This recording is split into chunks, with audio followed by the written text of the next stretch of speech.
Olá, bem-vindo ao canal, sou Aaron Edwards, bem-vindo ao vídeo semanal de recomendações para os clientes que estão assistindo em tempo real. Se você não está assistindo em tempo real, entre em contato se você gostaria de ter essas recomendações. Hoje é 10 de março de 2025, amanhã, dia 11, vai ter relatório do USDA. Temos muitas coisas para conversar nesse vídeo, mas como sempre, nós sempre precisamos começar pela ação, pela recomendação. Vocês estão corridos, estão no meio da safra, vamos começar com a recomendação. Então, puxando aqui a tela, a recomendação para hoje, nós vamos começar a vender milho, começar a vender soja, né? Se vem acompanhando, nós já estamos muito bem vendidos no milho, vamos já falar sobre isso, mas vamos começar a vender soja. Então vamos às recomendações. Primeira recomendação, marcando, é venda de 50% do volume de excesso de safra de soja. Então, se você está assistindo isso em tempo real, nós já trabalhamos juntos, já montamos o seu portfólio e você sabe exatamente dentro da sua operação qual que é esse volume. Dentro desse volume que nós já pré-estabelecemos em seu plano comercial, nós vamos começar nessa semana a vender metade. Sim, é agressivo, mas se nós pensarmos fevereiro, março e abril, 3 meses que nós temos para vender esse período durante a safra, dia 15 de março já está na metade e a gente ainda não fez essa venda. O preço recuperou em muitas praças, nós estamos no melhor preço desde o começo de fevereiro, então vamos começar a vender. Nós vamos aproveitar para, digamos, tirar o atraso nessa recuperação e chegar no dia 15 bem vendido, né? Dentro do compasso de vendas, dentro da maior preço que nós tivemos desde o começo de fevereiro, que foi quando abriu essa oportunidade de vender. Nós também vamos vender 35% do volume de excesso de safra de soja. Essa é a recomendação. A decisão é sua, mas a recomendação é essa. Venda de 35% do volume de excesso de soja. E é da categoria que é com recompra, mas nós ainda não vamos recomprar. Então nós vamos fazer a venda física com plano de recomprar esses 35%, mas nós ainda não vamos fazer essa recompra. Ótimo. Deixa eu marcar isso. Beleza, vamos fechar aí a imagem e agora vamos para a análise da semana. Vamos falar sobre os gráficos e depois a gente faz um resumo sobre esse mercado. Vamos lá, compartilhando aqui. O primeiro tópico que nós queremos discutir ou abordar é a questão do câmbio. Vou pegar o pincel, pode ser no preto. Qual que é a natureza do câmbio? Então, esse aqui é a média de 200 dias, aqui quem sabe que a gente usa a média de 20, vou limpar esse conteúdo. Nós estamos aqui, o câmbio opera em tendência de alta, ou seja, pela tendência do câmbio, nós poderíamos ter um câmbio que vai subindo e rapidamente se aproxima ou até supera os 6. Essa é a análise técnica. Por outro lado, sazonalmente, e deixa eu puxar o pincel para cá, esse período, sazonalmente falando, nós temos ampla exportação de soja, então entra muito dólar dentro do Brasil, né? Eu estou nos Estados Unidos, mas o Brasil exporta soja e muito dólar entra. E muito em breve vai ter exportação de milho e mais dólar vai entrar.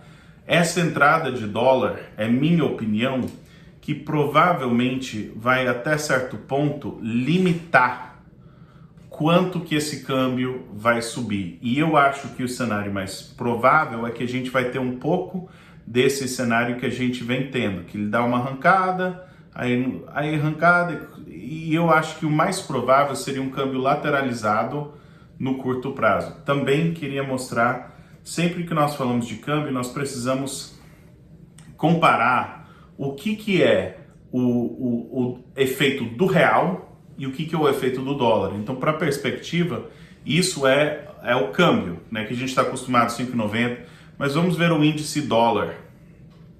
Deixa eu puxar o índice dólar e pegar o pincel aqui.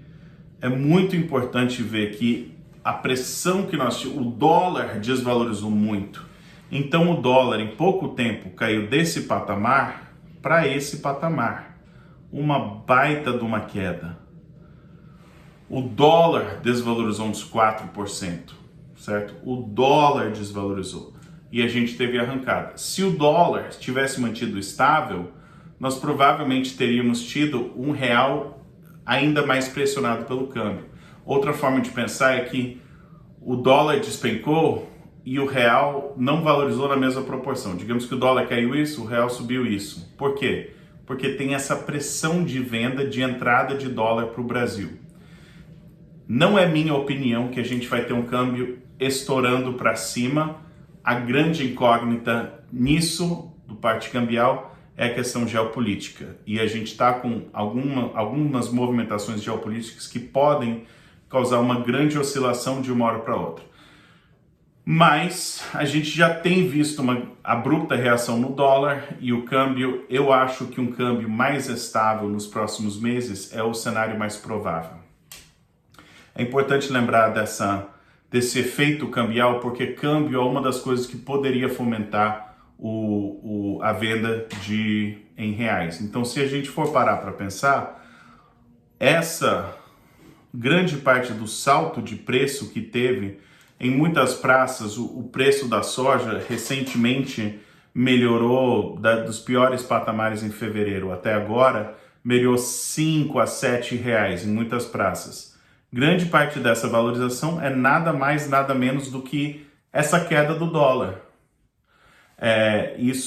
Essa desvalorização relativa do dólar, certo?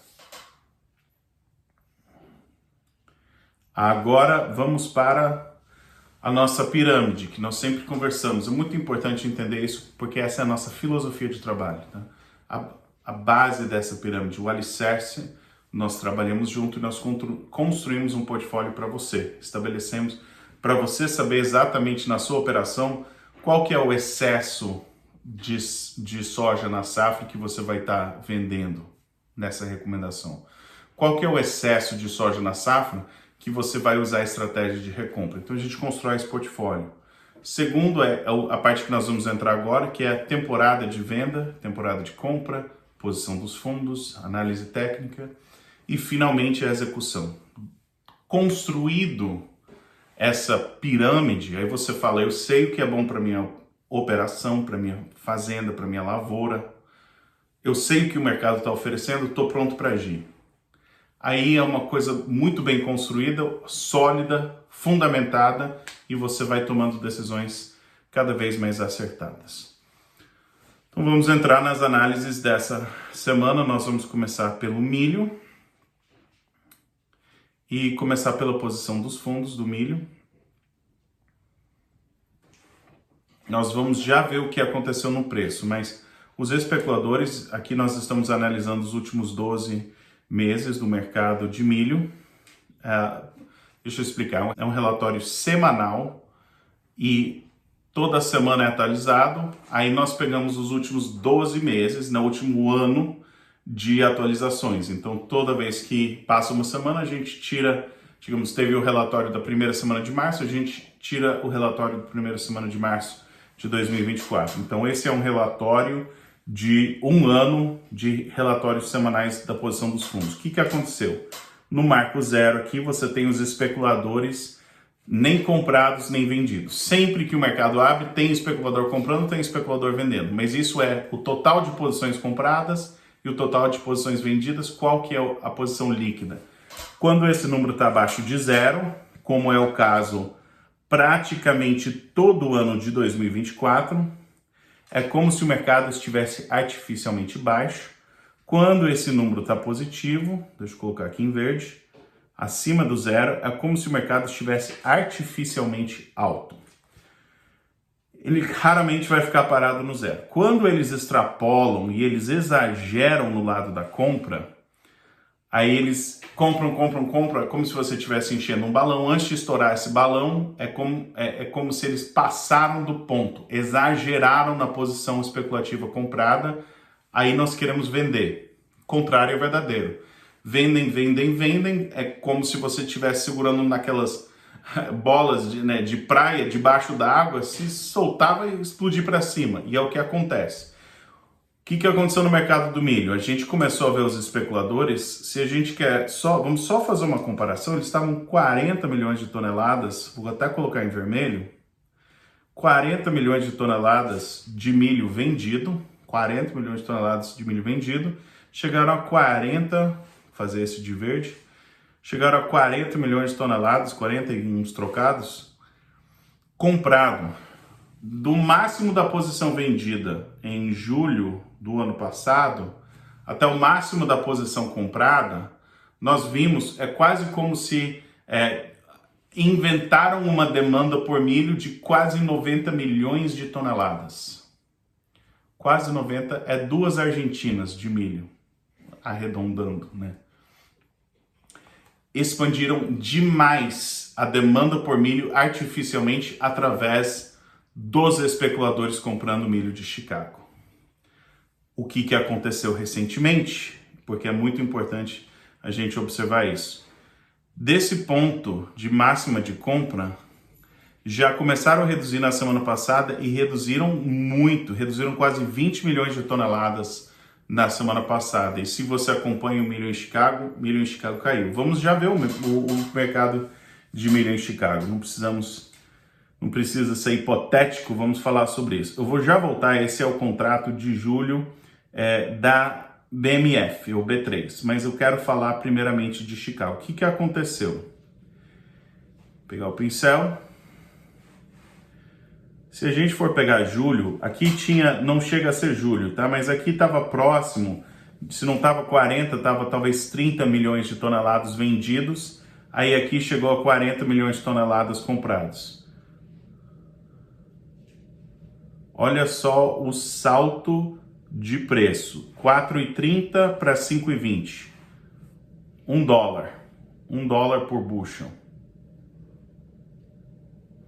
Esse foi o salto dessa baita posição de compra de milho em Chicago. Mas na semana passada, eles abriram mão de 20 milhões de toneladas e olha a queda em 1, 2, 3, 4, 5, 6, 7, 8. 2 semanas, olha quanto que o milho não caiu. Né? E já começou a voltar, mas durante esses pregões, o milho despencou. Foi de 5,20 para 4,60. Caiu 80 pontos, caiu pra caramba. Agora vem recuperando. O que vai acontecer com o milho? Bola de cristal ninguém tem. Aqui nós temos essa resistência, aqui nós temos esse suporte. Da última vez que o milho baixou do suporte, ficou 2 dias abaixo do suporte, que é nessa área aqui, e os compradores já entraram comprando. Parece para mim que o milho de Chicago, muito provavelmente, vai fazer essa gangorra de ping-pong, de sobe até a 20 dias, desce até 200, sobe e tal, até definir a direção, e pelo calendário essa direção provavelmente é para cima, porque o risco climático ainda está por vir. Essa queda foi a guerra comercial. Beleza, precificamos. Agora, o que vai acontecer? Vamos voltar e falar sobre o mercado P3. Deixa eu sair daqui, porque já venho recomendando vendas e é muito importante enfatizar isso. A temporada de venda para o milho B3, ele dura até o fim de março. Tecnicamente falando, tem uma grande chance de março ser o nível mais alto da B3. E o pregão de hoje, se não tirou a alta, empatou com a alta. Março, até então, a alta tinha sido no fim de fevereiro, mas provavelmente se não foi a alta, empatou com a alta. Então, a gente já tirou a alta de março, por assim dizer, ou empatou. Eu venho, ao longo da segunda quinzena, praticamente todo fevereiro, praticamente nesse nível, eu venho recomendando vendas e vendas agressivas. Se você acompanha, você sabe que já tenho recomendado a gente chegar a 100% do volume que precisa ser vendido antes da chegada da safrinha. Isso inclui milho disponível, inclui posição de hedge que a gente tem sobre o milho que vai estar disponível no meio do ano. Isso inclui milho de primeira safra. Então todas as vendas de milho que devem ser feitas para não competir com a safrinha, vendas antecipadas para safrinha, hedge para safrinha, milho de primeira safra, milho disponível da última safrinha. A gente está muito próximo dos maiores patamares de preço e eu tenho recomendado fazer média de venda e continuar com as médias de venda bem feitas, certo? Pode ser que esse mercado continue para cima, mas o meu receio é que se o câmbio estiver lateralizado ou até pressionado para baixo, e se Chicago estiver lateralizado ou pressionado para baixo, qual incentivo tem para o milho do Brasil continuar subindo? Vejo pouco incentivo. E vamos supor que o milho em Chicago dispara para cima. Será que se o milho em Chicago disparar para cima, será que ele vai empurrar o milho brasileiro para cima? Ou será que ele vai disparar para cima porque teve algum acordo comercial que deu certo? E daí essa janela entre milho no Brasil e milho nos Estados Unidos talvez só se fecha. Só o milho de Chicago sobe. Então eu vejo pouco motivo, fora o fato que a temporada de venda vai até o fim de março, mas já é dia 10 de março. A gente vai apostar quanto que a gente quer apostar nas próximas 3 semanas, sendo que hoje provavelmente bateu na trave, dependendo do contrato, tirou a alta. Hoje foi o preço mais alto e terminou no suporte. Quanto que a gente quer apostar o milho nas próximas 3 semanas? Para mim, tira esse risco, conclui as vendas que precisam ser feitas antes da chegada da safrinha e se a gente perder aquela última arrancada de alta, tem coisa pior, porque o meu receio é que a queda de uns 15% que aconteceu em Chicago pode muito bem estar chegando ao mercado de milho do Brasil. O meu receio é que a gente vai ver algo desse tipo acontecer no mercado de milho do Brasil e nem está mostrando, né? Mas o preço, isso já era um preço recuperando depois da safrinha. Esse milho cair de 74 para 60, 65, acho que não seria muito difícil ter uma desvalorização de uns 20% nesse milho e ter essa desvalorização meio rápido, na minha opinião. Então, para mim, não é um risco que justifica. Talvez sobe mais 2, 3%. E se está tendo dificuldade de pensar nisso, aí, enfim, eu recomendo fazer com futuros, as recomendações, mas é ali que entra um seguro de baixo, algo assim. Mas enfim, vende. A gente simplificar a nossa vida, faz as vendas que precisam ser feitas antes da chegada de safrinha. E se você já vem seguindo as recomendações, já chegou no 100% 2 semanas atrás, talvez a gente perdeu R$1 ou R$2 da alta, eu tô tranquilo. E dependendo da praça, nem perdeu essa alta. Ótimo, vamos falar sobre a soja. Ótimo, fundos, a posição dos especuladores na soja. Notícia triste da semana passada é que os especuladores voltaram para o vermelho na soja. Vamos só ver, a lógica é a mesma. Deixa eu pegar um pincel aqui, acho que o preto vai servir bem. Então, os especuladores tentaram ficar comprados um tempinho em janeiro e fevereiro, um pouco de incerteza climática no Brasil, mas os especuladores já retomaram sua posição vendida de soja. Não é algo, se a gente for pensar no nível entre menos 5 milhões de toneladas e mais 5 milhões de toneladas compradas, ou seja, dentro de uma faixa de 5 milhões de toneladas a mais ou 5 milhões de toneladas a menos, dentro dessa faixa, que no universo de produção de soja não é muito dramático, uma oscilação de 5 a 10 milhões de toneladas, se a gente for só colocar nesse parâmetro, em dezembro já estava dentro disso aí mais 2 vezes, então uma foi em janeiro, né? Vamos só contar quantas vezes que estava dentro dessa faixa, entre esse patamar e esse. Nós temos, vou pegar outra cor aqui, pegar entre acima disso e abaixo disso. Bom, nós temos, vou marcar aqui, 1, 2, 3, 4, 5, 6, das últimas o quê? 1, 2, 3, 4, 5, 6, 7, 8, 9, 10, 11, 12, 13, 6 de 13 semanas, a soja tem estado entre, né, uma posição vendida de 5 milhões de toneladas e uma posição comprada de 5 milhões de toneladas. E os exageros foram um pouquinho mais, um pouquinho menos. Então, se a gente for parar para pensar, os especuladores, eles não têm tido convicção sobre a direção da soja. Não, a soja vai cair, deixa eu vender. Ou a soja vai subir, deixa eu comprar. Tiveram muito pouco convicção ao longo, na realidade, de dezembro para cá. Nos últimos 3 meses, quase 4 meses, os especuladores não têm tido muita convicção de um jeito ou do outro sobre a direção do preço da soja. E a gente tem visto isso traduzido e até certo ponto essa narrativa continua. E só vendo isso graficamente, esse é o contrato de maio. Aqui nós tivemos o maior nível de baixa, deixa eu pegar o pincel aqui, maior nível de baixa. E dessa baixa, aí os especuladores falaram, não, acho que tá barato. E aí você vê que eles começaram a estabelecer até chegar na maior posição de alta, que também não foi super dramático, mas foi uma baita de uma recuperação. Mas eles têm gasto grande parte desse tempo inteiro, eles estão 5 milhões de toneladas comprados, 5 milhões de toneladas vendidos, compra um pouco, vende um pouco. E nós ainda estamos mais ou menos nesse chove não molhe que os especuladores não estão definindo com muita clareza se o mercado da soja é para ser comprado ou se o mercado da soja é para ser vendido. Mas eu queria colocar um ponto muito crucial que para mim é importante a gente observar e nos ajuda a direcionar a nossa tomada de decisão.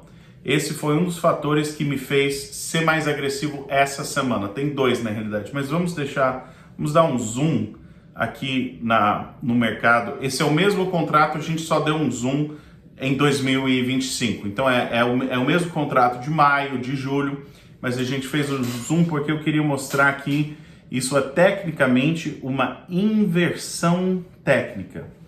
Vou até selecionar melhor se eu conseguir, cadê? Aqui. Nós queremos apenas esse detalhe, esse candle aqui. Em um mesmo pregão, tirou a alta do dia anterior, tirou a baixa do dia anterior e terminou em baixa. Isso é uma inversão de baixa, uma inversão técnica de baixa. Então, isso me fez pensar, poxa, uma inversão de baixa em um mercado que já está pesado, com os especuladores que já estão apostando na baixa, esse é o tipo de mercado que tem chance de cair meio rápido. Já vem pressionado, mas agora tem chance de dar uma quebrada boa. Também nós temos relatório do USDA amanhã. Então, esse relatório do USDA, ele pode inverter esse quadro, ele pode mudar, mas se não tiver algo favorável, a tendência provável seria da gente ter esse mercado pressionado para baixo e ter essa queda. Até que ponto vai cair? Na minha opinião, o primeiro nível a ser testado seriam as baixas de dezembro, mas eu acho que conforme o mercado vai caindo e se aproximando das baixas de dezembro, quais foram essas baixas de dezembro? No contrato de maio, por exemplo, deixa eu voltar aqui para essa tela, chegou aqui, baixou de 9,60, então um pouquinho mais baixo que 9,60 por aqui, esse seria 9,60, vamos colocar 9,60, então pode cair 50 pontos, 55 pontos, é muito, mas também não é $4, né? Então pode cair bastante. Se cair, eu acho que nós vamos ter especuladores falando, eu gostei de comprar em dezembro, quando estava 9,60, 9,70, eu gostei dessa posição comprada. E eu acredito que provavelmente abaixo dos $10 a gente vai ter sustentação de compra. Então, com todo esse contexto, agora vamos voltar para o resumo e vamos voltar um pouquinho à lógica por trás das recomendações, certo? Esta semana não tem perguntas, então nós vamos encerrar com este resumo.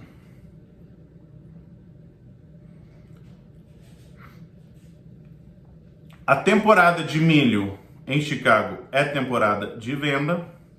Os fundos, eles ainda estão com uma posição comprada grande o suficiente para justificar a venda. E a tendência em Chicago é tendência de baixa. E na B3 está testando o suporte. A soja é temporada de compra, safra no Brasil, temporada de compra, inclusive em Chicago. Os fundos estão vendidos, mas a posição vendida não é grande o suficiente para justificar a compra. Então, tecnicamente neutro, tendência de baixa. No mercado brasileiro, temporada de venda de milho e tecnicamente não é temporada nem de compra nem de venda da soja. Nós tivemos uma recuperação no mercado da soja. No Brasil, nós estamos aproveitando essa recuperação. O que motivou essa recuperação? Alguns pontos. O atraso da colheita fez com que o basis ficasse elevado por um pouco mais tempo do que o normal. Segundo ponto, o câmbio. Né? A gente viu aquela queda no dólar, então o câmbio dá uma melhorada. Isso é interessante. Terceiro ponto, Chicago está estável, mas se Chicago cair, tem grande chance, na minha opinião, do basis cair, e eu não tenho certeza que o câmbio vai continuar subindo. Eu não tenho essa convicção. Então, dependendo desse cenário, a gente pode ter um cenário bem adverso para a soja no Brasil. E eu não quero, assim, a gente já está na metade da janela de tempo para vender esse excedente da safra. Chegou próximo dos melhores preços, vamos aproveitar, vamos colocar no bolso, simples, tirar o atraso, chegar nos 50%. Venda com recompra, nós vamos vender agora na torcida de conseguir recomprar mais barato e ter esse ganho. Então, essa é a recomendação e vamos ao basis. Basis de soja deve seguir pressionado no Brasil. Basis de milho no Brasil está pouco definido ao longo do próximo mês, mas certamente sentirá a pressão no meio do ano com a chegada do milho safrinha.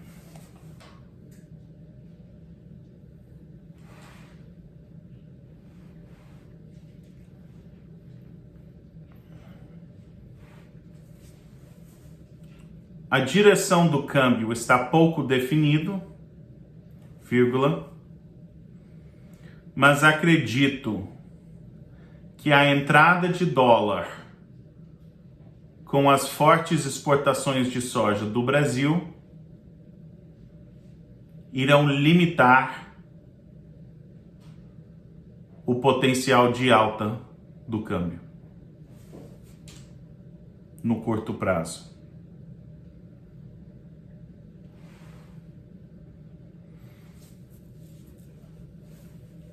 A soja em Chicago sofreu uma inversão de baixa.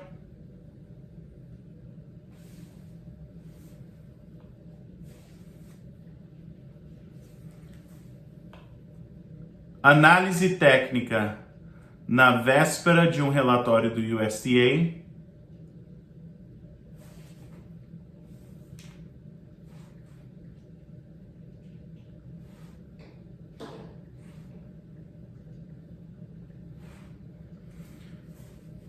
Precisa ser tratado com cautela,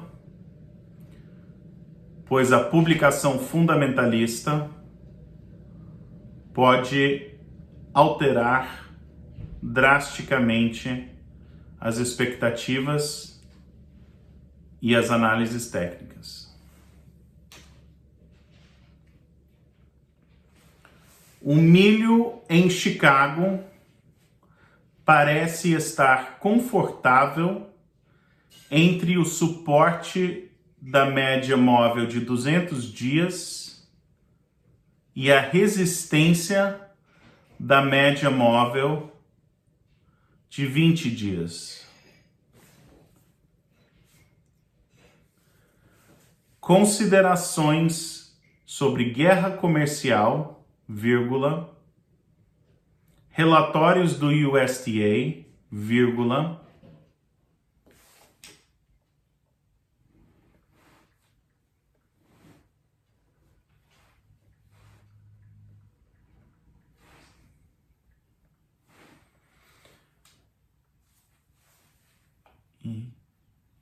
disputa por área entre soja e milho devem caracterizar o mercado de milho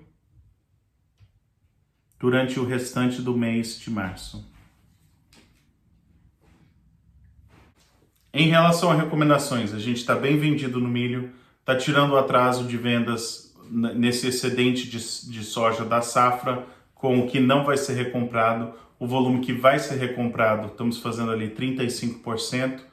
É um mercado para a gente marcar de perto. O relatório de amanhã parece que o mercado está receoso que isso vai pressionar a soja para baixo e talvez o milho, mas adivinhar relatório do USDA é praticamente impossível.